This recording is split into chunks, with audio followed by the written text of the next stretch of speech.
Ladies and gentlemen, good evening and welcome to Kini News. It's time to say goodbye to online learning for a while because it's back to school for all students as schools will reopen in stages starting July 15th. The government has announced that all national schools across the country will begin to reopen from July 15. In a press conference today, Education Minister Radzi Jidin said all secondary school classes can resume from July 15 along with primary school standard 5 and 6. However, standard 1 to 4 would only resume on July 22nd. Setelah mengambil kira aspek penjarakan sosial, ada sekolah yang dapat menampung kehadiran murid seperti biasa dan ada juga yang sebaliknya. Oleh yang demikian, pengoperasian sekolah perlu dilaksanakan dengan menggunakan pendekatan berbeza mengikut kapasiti dan keupayaan masing-masing. Berdasarkan analisis dan perincian yang telah dilaksanakan, KPM telah mengenal pasti 3 model pengoperasian pembukaan penuh sekolah yang perlu dijadikan panduan oleh pentadbir sekolah mengikut kesesuaian dan situasi di sekolah masing-masing. The 3 identified models are single session schools, 2 session schools and alternating school sessions. Radzi said this applied to all national schools, government-assisted schools and private schools registered with the Education Ministry. Form 5 and 6 students and those taking public examination such as Sijil Pelajaran Malaysia, Sijil Vocational Malaysia, Sijil Tinggi Pelajaran Malaysia and Sijil Tinggi Agama Malaysia, as well as equivalent international examinations, returned to school last week on June 24th. An artist painting that has been accused of evoking the national coat of arms has come under scrutiny for allegedly violating the law by improperly using the emblem. While interpretations and views of artistic works are subjective, the law is apparently less so. Amid calls for action against an alleged mockery of a national symbol, cartoonist Zuna said the controversial image featured on a book cover should not be seen as a manipulation of the Jata Negara. Instead, Zuna said the designer would have used the national coat of arms only as a visual reference rather than to manipulate its original image. Home Minister Hamzah Zainuddin, who ordered police to take stern action against those involved, has said it is an offence to imitate the coat of arms under Section 3 in bracket 1 in bracket A of the Emblems and Names Act 1963. Zuna, whose full name is Zulkifli Anwar Haq, argued that an artist should not be held responsible for the public interpretation of their work. Meanwhile, Lawyers for Liberty said in a statement today that no offence was committed by creators or book publishers that features the Jata Negara artwork. Its coordinator Zaid Malik said the Emblems and Names in bracket Prevention of Improper Use Act 1963 only prohibits the use of the official coat of arms without the written permission of the minister. It does not, however, prohibit any artistic rendition inspired from the nation's coat of arms, such as the one used on the cover of the book. This statement was made as a response to UMNO Youth Chief Dr. Ashraf Wajdi, who called for stern action to be taken against those responsible. Zaid said Dr. Ashraf needs to be reminded that freedom of expression is a fundamental right and must not be stifled simply because some quarters do not like the expression or artwork. Some good news for Muslims in Selangor as all mosques and suraus in the state will reopen for Friday prayers and also for daily congregational prayers beginning this Friday. Selangor ruler Sultan Sharafuddin Idris Shah has gave his consent for all mosques and suraus in Selangor to reopen from July 3rd. The decision was made after Sultan Sharafuddin was briefed by the State Health Department, the Selangor Islamic Religious Council and the Selangor Islamic Religious Department on the COVID-19 situation in the state. The Sultan's private secretary Muhammad Munir Bani said in a statement today that the number of congregants allowed to perform prayers at mosques and suraus was still subject to SOPs. For the Sultan Salahuddin Abdul Aziz Shah Mosque, Tengku Ampuan Jemaah Mosque and the Raja Haji Fisabilillah Mosque, the number of congregants set for prayers is at 1,000, excluding officials and members of the mosque committee. The number of congregants at all mosques for prayers is set at a maximum of 500 people, subject to the mosque capacity. He said for the suraus that allowed Friday prayers, the number of congregants was set at 40, excluding officials and committee members. Meanwhile, for the Ibadah Korban in conjunction with Eid al-Adha celebration, Sultan Sharafuddin also decreed that the activities should be performed only at the mosque. For any surau which had planned to hold similar rituals, they were required to do it at a nearby mosque. The federal court will be hearing the contempt proceedings by Attorney General Idris Harun against Malaysia Kini and its editor-in-chief Stephen Gunn tomorrow. Contempt proceedings against Malaysia Kini and its editor-in-chief Stephen Gunn will be heard at 9 a.m. tomorrow at the federal court in Putrajaya. Submissions are expected to begin in the morning before a panel of probably 7 judges at the Palace of Justice. Malaysia Kini filed an application last Thursday to set aside the federal court ruling granting leave to Attorney General Idris Harun to commence contempt proceedings against the online news portal. The federal court is expected to hear this set-aside application first. Should the judges deny the application, then the court will proceed to hear the contempt proceedings. It is possible that a decision could be delivered immediately after lawyers have completed their submissions, which may take the whole morning. Should Malaysia Kini and Gunn be found to be in contempt, sentencing could be handed down on the same day.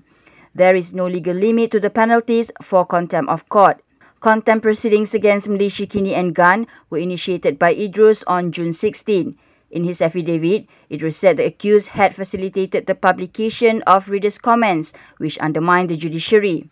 The 5 allegedly offending comments appeared in an article dated June 9, titled CJ Orders All Courts to be Fully Operational from July 1. Gunn said that the case will have a tremendous impact, not just on Malaysia Kini, but also on other media organizations, tech companies and millions of Malaysians who use social media. Today marks the first time since the 2nd of March where the Health Ministry has not recorded any new cases of COVID-19 transmitted within Malaysia's borders. Malaysia recorded only 1 new case of COVID-19 on Wednesday, the lowest daily figure since the second wave of the pandemic began in the country. Health Director General Dr. Noor Hisham Abdullah said the sole case involved a Malaysian returning from abroad, which means there are no local transmissions on the day. Saya juga ingin mengucapkan terima kasih kepada rakyat Malaysia yang sama-sama membantu Kementerian Kesihatan menjayakan hari ini bahawa kita ada 1 kes, iaitu hari yang bersejarah, iaitu 1 kes dilaporkan.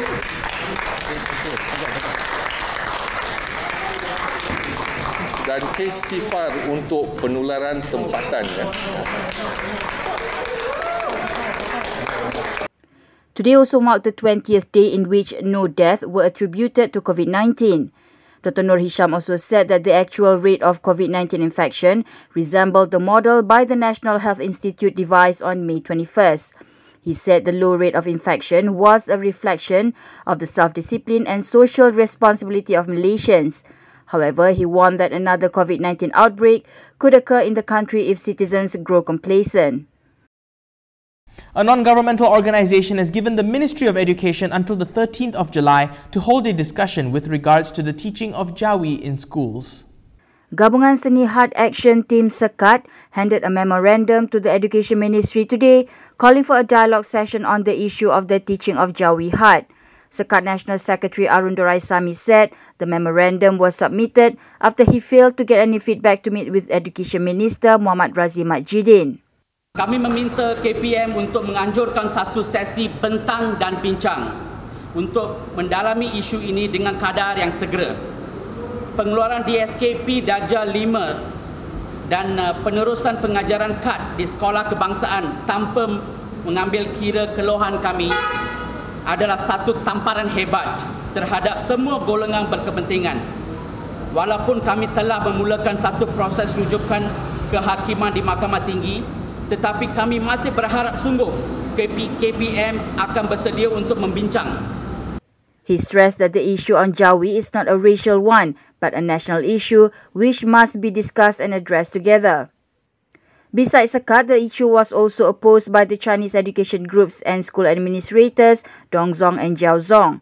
The controversy is believed to be one of the reasons why Mazli Malik resigned as Education Minister on January 2nd. Coming up next, new United States coronavirus cases could more than double to 100,000 a day if the current surge spirals further out of control. Don't go anywhere.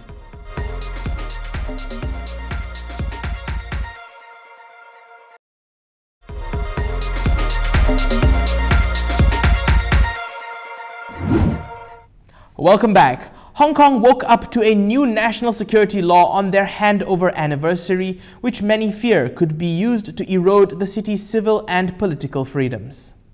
China passed a security law that gives Beijing sweeping powers over Hong Kong on Tuesday morning. The territory's cable TV, citing an identified source, said the law was passed unanimously by China's parliament. It sets the stage for the most radical changes to the former British colony since it was handed back to China in 1997. The law is a response to last year's often violent pro-democracy protests in the city.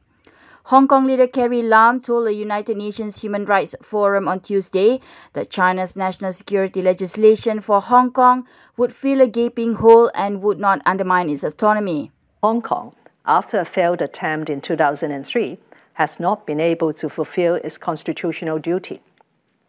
For the sake of not only the 7.5 million Hong Kong residents, but also the 1.4 billion people in the Chinese mainland, the question of how long we could tolerate such a gaping hole in national security has to be asked.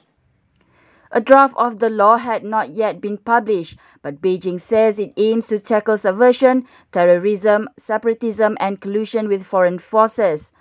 Beijing says the law will target only a small group of troublemakers and will not affect rights and freedoms nor investor interests. It is still unclear which specific activities are to be made illegal or what punishment they carry. However, Chinese state media already unveiled parts of the law. Judges for security cases are expected to be appointed by Carrie Lam. The law comes into force as soon as it is officially published in Hong Kong.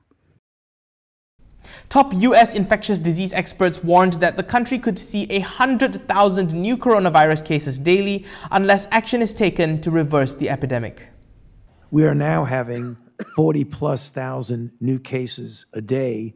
I would not be surprised if we go up to 100,000 a day if this does not turn around, and so I am very concerned.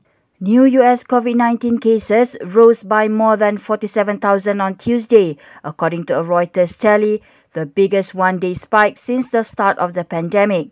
The top US infectious disease expert, Dr. Anthony Fauci, issued a dire warning on Tuesday, saying that daily coronavirus cases could more than double if Americans fail to follow health guidelines. Fauci's grim assessment came as cases last week rose 46% compared to the previous 7 days, according to Reuters data. And 21 states are reporting positive test rates above 5%, the level that the World Health Organization has flagged as concerning. While top health officials warn that some Americans have recently let down their guard and socializing without masks on, Democratic presidential candidate Joe Biden on Tuesday put the blame on the president's mismanagement of the crisis. Today we're facing a serious threat, but the president gives no direction, and he pits us against one another. We can't continue like this, half recovering and half getting worse. We can't continue. Fauci too reiterated that Americans need to stay vigilant in their actions to stop the spread of the virus. More than 126,000 Americans have died from COVID-19 and millions have lost their jobs as states and major cities ordered residents to stay home and businesses closed. And that's all we have time for tonight, ladies and gentlemen. For more stories, you can go to KiniTV.com. Don't forget to follow us on Instagram, Twitter, YouTube, and Facebook for the latest news updates. I'm Daniel Anthony. Thank you for watching and stay safe, Malaysia.